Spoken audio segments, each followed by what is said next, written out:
Says record. Okay. Yeah, we're recording. All right, Jill, I'm really excited just to hear your story and basically I think a couple weeks ago I sent you some basically guidelines, questions, but it's pretty much whatever you want to share. This is something that I actually did on a retreat and also something that we did as a team. We were doing every time we signed a new coach, basically they'd come on and just share a little bit about who they were and stuff. And I loved it, but I fell off the wagon and became a really bad coach. So I'm trying to get back at that and just so that we can get to know each other. So if you want to go ahead and start just sharing a little bit about who you are and just like things that you would want people to know about you. You can start as young of age as you want. You said it was going to be mostly questions. I'll ask questions. A monologue about myself. I'm not muted, just so you know. I will interact with you. Okay, let me think. All right, so I guess I'll work my way back because I know more about myself now than before. Perfect. Right now, I am an auntie, mainly to 2, but 5, 7, depends on the day. And that's like one of my main reasons for doing all of this. The other is, there's 2 main reasons. My niece and my nephew and my other nieces and nephews and my mom and my dad both having strokes. My mom had it when I was a freshman in high school, and my dad just recently had one. And my mom lived for, I guess that was 2001 to 2013. So 12 years after she had her stroke, but her whole left side of her body didn't work as well. She could walk and everything with a cane, but she always needed assistance with certain things. And my dad is doing so much better than my mom ever did after her stroke. How old was your mom when she had her stroke? She was born in 58 and then 2001, so 68, 78, 98. 45? Yes, ish. 40, 43, I think, which is super young. And she'd had blood clots before. She had one in her leg when we were skiing one year, and then her stroke was a bleed. And so the doctors she was on blood thinners for the clots, then she had a bleed. So it's awesome. And my dad had a clot stroke. So my sister and I are more at risk for having clots and clot stroke than the hemorrhage, but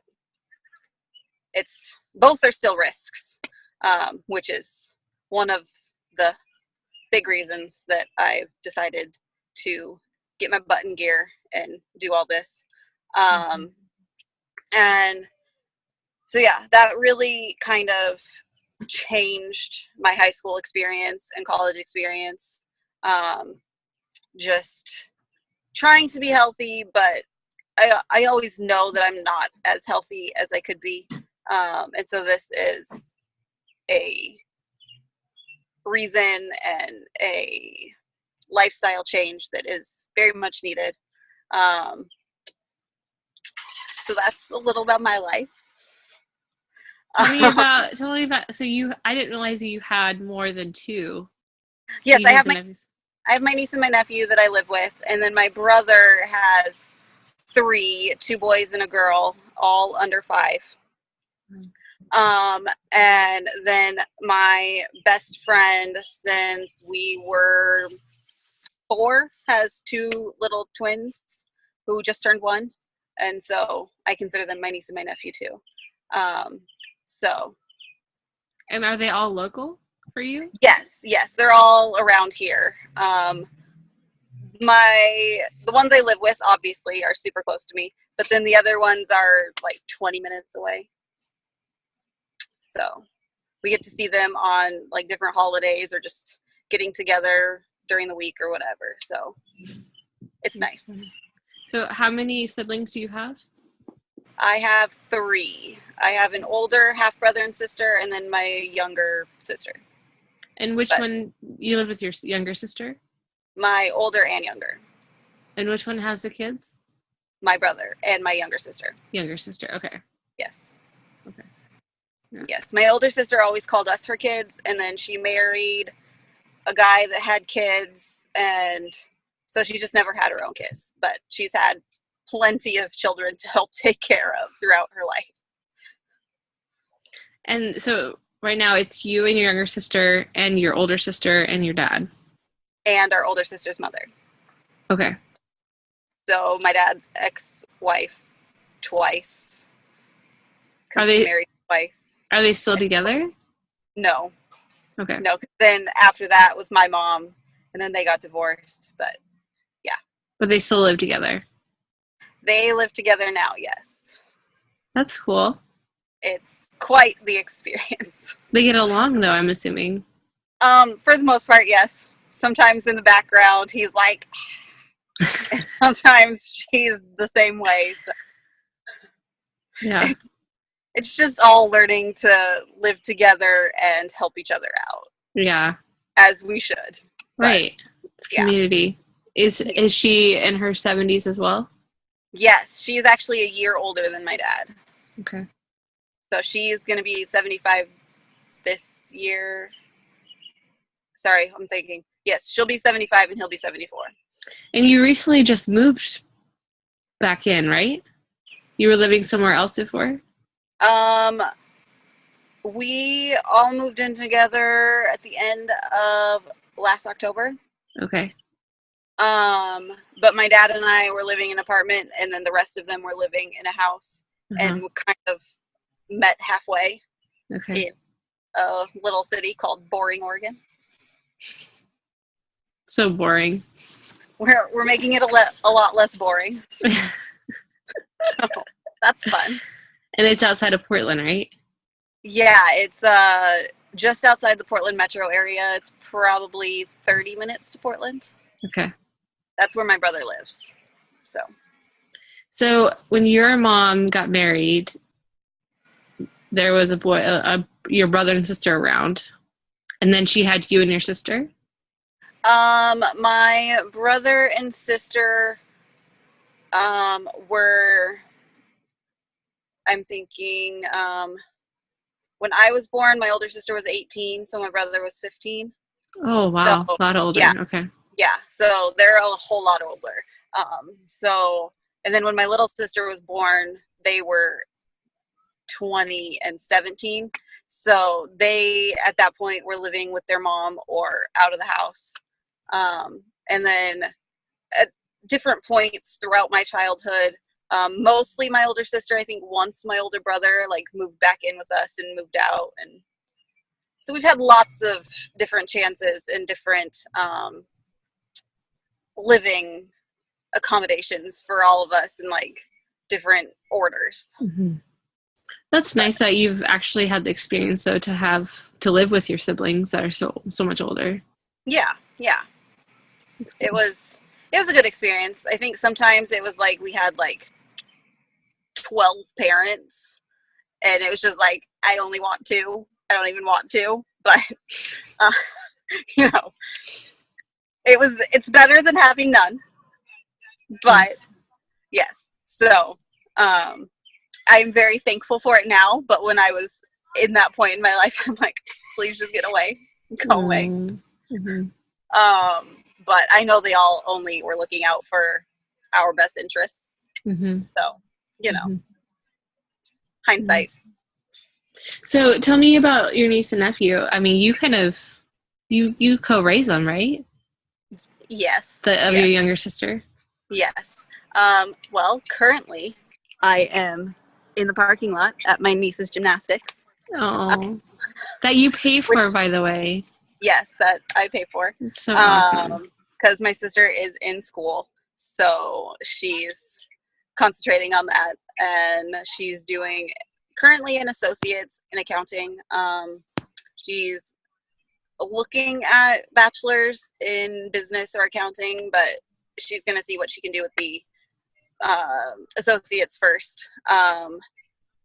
Today, I spent the day with my nephew. Since it was so warm and nice outside, we played outside a lot. We played hockey with 4 different balls on the deck. Played soccer, basketball, swing, all those great things that 3-year-olds love. That's But funny. yeah, they both love to sleep in my bed whenever they can. I saw that, yeah. Yes. It's so cute. It's, if it's not nightly, it's every other night. A lot on the weekends, because that's when the 7-year-old can, because otherwise she doesn't get much sleep. So, yeah, they kind of run my life right now. Have you always been this involved? You have, right? Yeah.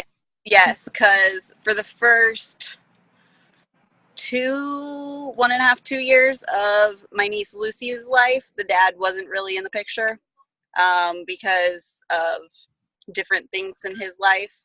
And then he came back in the picture, and they had Jude, the now 3-year-old. And we weren't quite sure if he was sticking around or not. He stuck around for a long time, and then Molly and Doug, the father, my sister, their father, realized that they worked better as friends and not married. So they are divorced. They're going through the divorce right now. But yeah, so I've been one of the main constants in their life until I moved to California. And then there was lots of tears on all of our parts and lots of acting out on Lucy, the 7-year-old's part. And then I came back, and we are all living together, and it's chaos, but What was in California?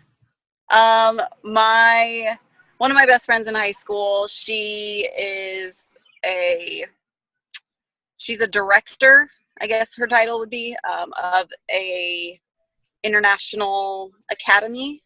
And it's basically a bunch of students came over from Korea, and they're learning English and going to American schools and all that. And so I was the program coordinator and head teacher. And so I helped them with their English and their homework and all of that. And I lived in the houses for probably half my time there. How long were you there? Just over a year, like a year and a half, maybe. Not quite a year and a half. That's awesome. Did you like it, or were you ready to move home? I liked it enough, but a lot of the students, they're like the rich from Korea. And so they all were like entitled and had attitude issues with authority and all that. And so it was a lot of a struggle, like more of a struggle than students that I've met from America. And so there were like 2 of them that kind of like pushed me over the edge to wanting to come back. But then also the fact of like missing my family and not being here for my niece and my nephew and just having them cry when we FaceTimed was a lot. Mm-hmm. So I had to come back and be here. Mm-hmm. When was that? Was that a while ago, or? It was February of 2016. Okay. Just before my niece's birthday, because I remembered because she has her birthday is February 12th, so like Valentine's weekend, and I remember I was about to not get that weekend off. I'm like, no, I need that weekend off because I'm going to her birthday, and she's like, maybe. I'm like, all right, I quit then. Bye. And this is your good friend, right? Yeah. Yeah. I'm surprised she knew, like, to even test you on that one. There's she had just gotten like a boyfriend who is now her husband, which I understand, but I'm like, you know, don't test me. It's not gonna happen. This is You're not gonna, you're not gonna win. Only known you since 7th grade, but not gonna win. I'm assuming you guys are still good friends.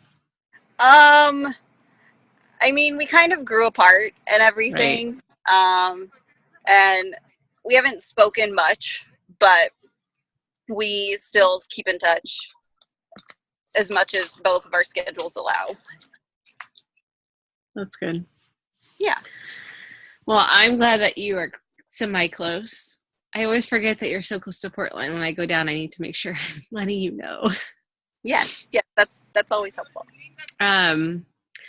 So you kind of already touched on this about like why you're doing this for the health aspect of things, which I think is so key and so important. And that is honestly for me one of the things that I love the most about this business is the fact that we're working on ourselves and our health. But do you want to talk a little bit more about some of your goals with the business and what you want to do behind it?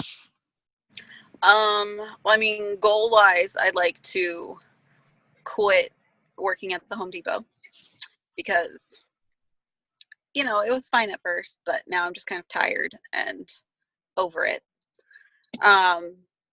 I would like to be able to, you know, help my sister more than I currently am. Like, obviously, I'm helping with my niece and nephew, but I would pretty much do anything for them.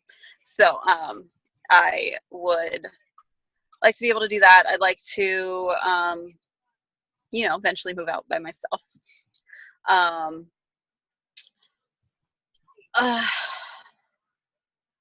want to help people, obviously. Otherwise, I wouldn't have signed up. So one of my big things, I like to help people. It's like my calling in life, I guess. Because if I wasn't doing this, I probably would be like a psychologist or something, but I'm tired of school as well. So, you know, after 17 years of school, you kind of get over it. You're like, nope, done. Yeah. Helping people, financially stable, having my own family, but that'll come when it comes. Well, you know, I'm not going to push that one. Push the others, but not that one. That's good. It's good not to push that one. Yeah. I mean, this is a side note, but it's worked out fine, but I would never recommend anybody getting married as young as I was. I was 21. And I just feel like you should get married after at least 25, if not closer to 30. Well, I mean, all my psych classes said that like our forebrains are not fully developed until we're like 26. Right. Which, you know, I understand. I get that. But yeah. I mean, it's worked out for us, but for some people, it didn't work out for my sister. So, you know, it happens. But yeah, I'm good waiting. It's good to wait. I'm going to unmute Lucero. And no pressure, but just if you have any questions for her. I just put you on the spot really bad. Yeah, sorry. You did. Well, I wanted to add to that. I got married at 9. I was 19. You were 19. Okay. Baby. I would, if I could change anything. And we've been married forever. I mean, what, 11, going on 12 years. So, I mean, we love it. We have 2 kids. But I would have waited. I think I would have waited. Anyway, I had a question for her, and then I completely forgot, and I should have wrote it down. I apologize, because usually I tell people to write down questions, and then we'll ask at the end, and I forgot to say that, so I put you on the spot. Sorry. I would have, yeah, and I didn't know you were going to unmute me. Let me think. So then your goal is to you said in Oregon or Oregon, right? Orion, yeah. So it's a small town. Is it hard for you to find, your warm market? I mean, are you mainly, the people you enroll, I guess the people you're helping, is it mainly like people you know off of Facebook, or is it people you actually know? Because like me, I started super awesome. I was like, I rocked at it, but because my family is very supportive and there's a ton of them. But, and I thought it would be easier with friends and family here more, but it hasn't. So I'm starting to do more of the Facebook and that kind of stuff. So for you, where do you go? Like, where do you get your? Well, as Anne Marie can attest to, so far I have, no one signed up officially, but my sister is waiting. And I have a few people that are, thinking about it. Yeah, it's fun. But I think I don't really know what my warm market is, I guess, is one of my main issues. But I have spoken to like my close friends and like my friend since I was 3. She's been super busy, and her son is on like his 13th ear infection right now and has like a full body rash. And so I'm like, no, I get it. You're a single mother of twins. I get that you don't really have much time to, do what I'm asking you to do. This is all the more reason for her to do it if she's a single mom, though. Yeah. So like just currently, because she's working more than full time, and she's super stressed out where she is right now. And at the end of this month, or close to the end of this month, she's moving to like my store. And so that'll take some of the stress off, and it'll take like an hour of driving every day out of her life, and all that. So I think just giving her a little bit of time and all of that is probably for the best right now. And then I've asked like, I don't know, so far 7 of my friends, and like one of them, I know she's like really strapped for money, and so she's talking to her husband because she really wants to get healthy, and she just quit the job because she was like quit or be fired. And so I'm like, well, maybe this will be good for her, but I also get that when you just quit your job and like your husband's in school and you were the one that was bringing home the money, it's a lot of money to put out there for maybe something, maybe nothing. And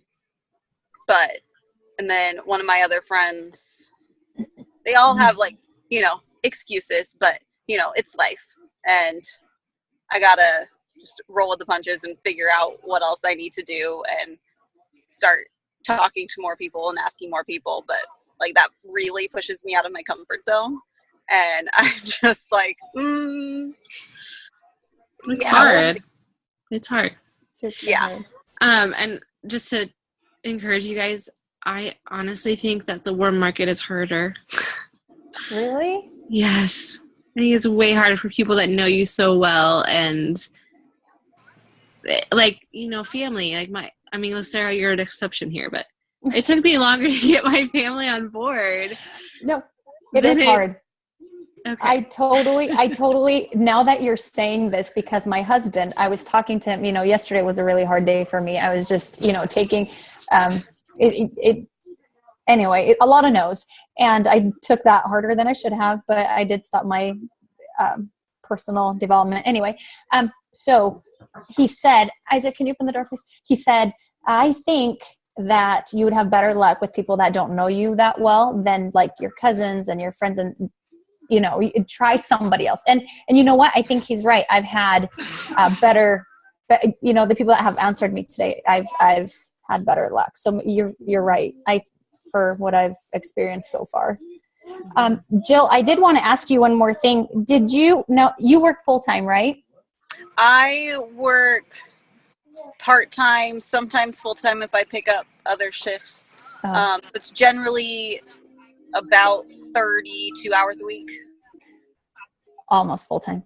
Is it hard? Is it hard to do this business? And because I'm a stay-at-home mom. I have a 2-year-old and, you know, my 7-year-old. And for me, it's hard. And you know, I'm home, so I can't imagine you having a full-time job and then needing to do this.